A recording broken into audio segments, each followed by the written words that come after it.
തൃശ്ശൂർ എനിക്ക് തരണം, ഞാനതങ്ങ് എടുക്കുക.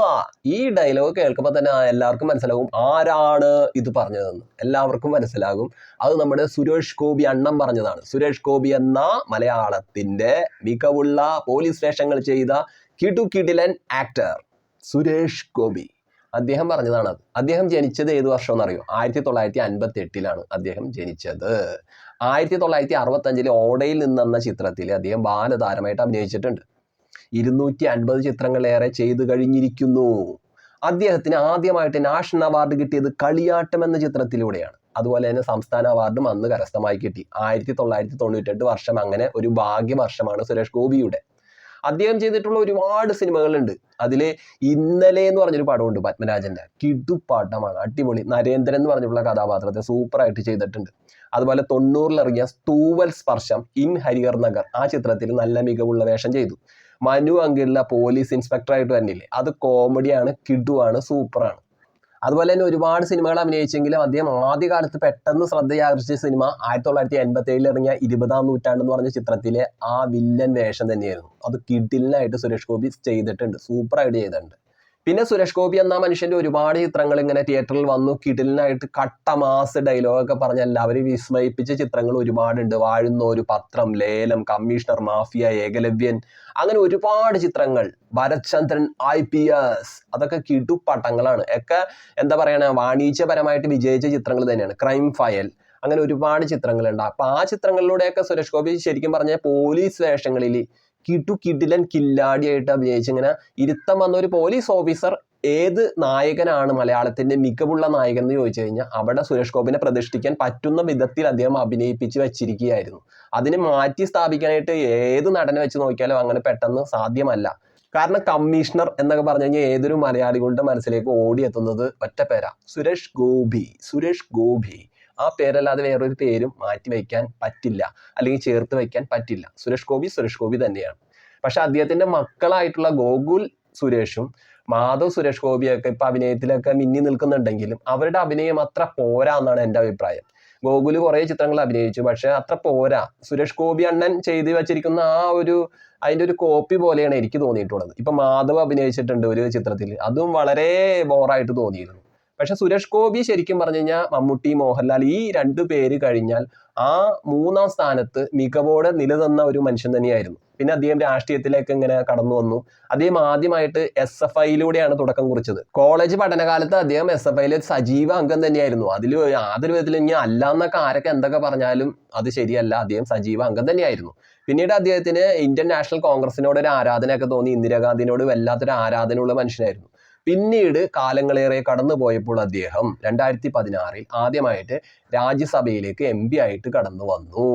പിന്നെ അദ്ദേഹം BJPയുടെ ഒരു മെയിൻ ഒരു അംഗം തന്നെയായി മാറി. ഇപ്പോൾ അദ്ദേഹം കേന്ദ്രമന്ത്രിയാണ്. തൃശ്ശൂരിൽ നിന്ന് ജയിച്ച് അദ്ദേഹം കേന്ദ്രമന്ത്രിയായി മാറി.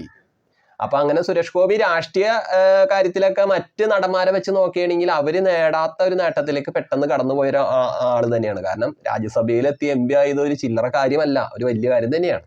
പിന്നെ സുരേഷ് ഗോപിയുടെ TV ഷോ നോക്കുകയാണെങ്കിൽ 2012 അദ്ദേഹം കോടീശ്വരൻ, നിങ്ങൾക്കുമാകാം കോടീശ്വരൻ എന്ന് പറഞ്ഞിട്ടുള്ള പരിപാടിയിലെ അവതാരകനായി മാറി. ഇപ്പൊ ബിഗ് ബോസിൽ മോഹൻലാൽ എന്ന് പറഞ്ഞുള്ള സ്റ്റാർ തിളങ്ങി നിൽക്കുന്നില്ലേ, അതേപോലെ തന്നെ അദ്ദേഹം ആ കാലത്ത് ഏഷ്യനെറ്റ് അവതരിപ്പിച്ച കോടീശ്വരൻ പരിപാടിയിലെ മികവുള്ള ഒരു അവതാരകൻ തന്നെയായിരുന്നു. അദ്ദേഹത്തിന് പകരം വേറൊരു അവതാരകനെ അവിടെ കൊണ്ടുവന്ന് വെച്ചാൽ അത്ര രസകരമായിട്ടൊന്നും ആർക്കും ഫീൽ ചെയ്തിട്ടില്ല, ചെയ്യണമെന്ന് തോന്നിയിട്ടില്ല. ആരും അതിന് വലിയ ഒരു താല്പര്യം കാണിച്ചിട്ടുമില്ല. സുരേഷ് ഗോപി തന്നെയായിരുന്നു അവിടെ വേണ്ടതെന്നാണ് എല്ലാവരും പറഞ്ഞത്. പിന്നെ സുരേഷ് ഗോപി വിവാഹം ചെയ്തത് അത് പറയാൻ വിട്ടുപോയി. ആറന്മുള പൊന്നമ്മയുടെ ചെറുമകളായിട്ടുള്ള രാധികയാണ് പുള്ളി വിവാഹം ചെയ്തത്. അപ്പൊ അതും പറയണം. സുരേഷ് ഗോപിയുടെ വിജയത്തിലും സുരേഷ് ഗോപി ചെയ്തു പോയ സിനിമകളിലേക്ക് ഒരു മികവിനും ഒക്കെ കൂടെ നിന്ന് നല്ലൊരു സപ്പോർട്ട് കൊടുത്ത ഒരു സ്ത്രീ തന്നെയാണ് രാധിക. കാരണം വ്യക്തമാണ് ട്ടോ, സുരേഷ് ഗോപി എന്ന് പറഞ്ഞിട്ടുള്ള ആ മനുഷ്യന്റെ വിജയത്തിലും ജീവിത വിജയത്തിലും ഒക്കെ സപ്പോർട്ടായിട്ട് കൂടെ നിന്നിട്ടുള്ള വലിയൊരു സ്ത്രീ തന്നെയാണ് രാധിക എന്ന് പറഞ്ഞിട്ടുള്ള ആ ഒരു ചേച്ചി. അത് വലിയൊരു കാര്യം തന്നെയാണ്.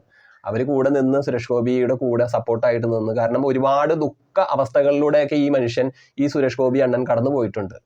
അപ്പൊ അതും എടുത്തു പറയേണ്ടതാണ്. ഇപ്പൊ അദ്ദേഹം കേന്ദ്രമന്ത്രി സ്ഥാനത്തൊക്കെ ഇരിക്കുകയാണെങ്കിലും അദ്ദേഹം കടന്നുപോയ കാലഘട്ടത്തിലൊക്കെ എടുത്തു നോക്കുകയാണെങ്കിൽ വളരെ ബുദ്ധിമുട്ടിയ കുറെ, അവരുടെ ജീവിതത്തിൽ കുറെ ദുഃഖകരമായിട്ടുള്ള അവസ്ഥകളൊക്കെ വന്നു പോയിട്ടുണ്ട്.